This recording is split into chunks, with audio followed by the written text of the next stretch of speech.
দেখুন, আপনি যা বললেন কথাগুলো যদি ঠিক হয় তাহলে আপনার পতিদেবতাটিকে সন্দেহ করার যথেষ্ট কারণ আছে।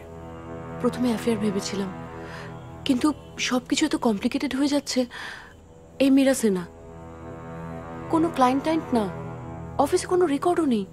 নামটা তো ভুয়ো হতে পারে। ভুয়ো? অ্যাকচুয়ালি মেয়েটা কে সেটা তো ইনভেস্টিগেট করতে হবে। কোনো অ্যাফেয়ার ট্যাফেয়ারও হতে পারে, আবার বড় সড়ো কোনো গন্ডগোল হতে পারে। চা? না না, আচ্ছা ওই অ্যাডভান্সটা। দাঁড়ান দাঁড়ান, এমনিতেই আমার পাকা চুল আর হাতে লাঠি থেকে আপনার ফুল ভক্তি হচ্ছে না, তার উপর এই মা, না না আপনি আসলে আমার কাছে বেশিরভাগই যারা আসেন না, তাদের কেসে উর্বর মস্তিষ্কের ফ্যান্টাসি ছাড়া আর বিশেষ কিছু থাকে না।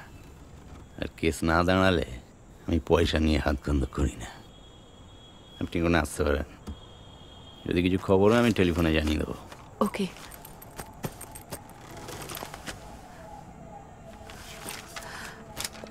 আচ্ছা, আপনি বলছিলেন বড় সড়ো গন্ডগোল, অমর কোনো বিপদে পড়েনি তো?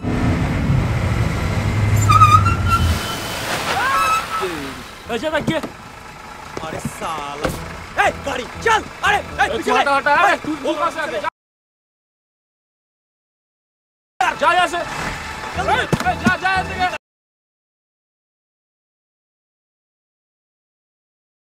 हम लोग का रास्ता है, जा यहां से। चल चल चल चल चल चल साला।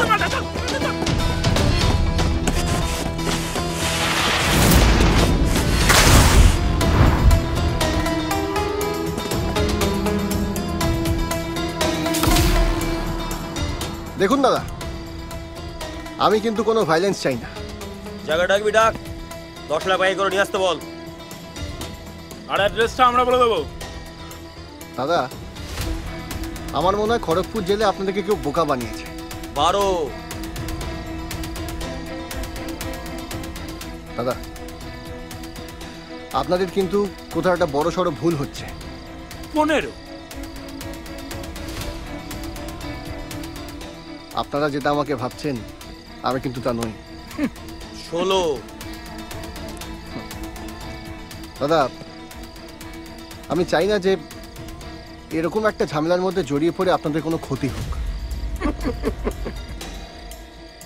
20 লাখ। দেখুন দাদা, আপনারা যদি জানতেন যে এখানে এসে আপনাদের সঙ্গে কি ঘটনা ঘটতে চলেছে, তাহলে ওই উজিয়ে খড়গপুর থেকে এখানে আসতেন না।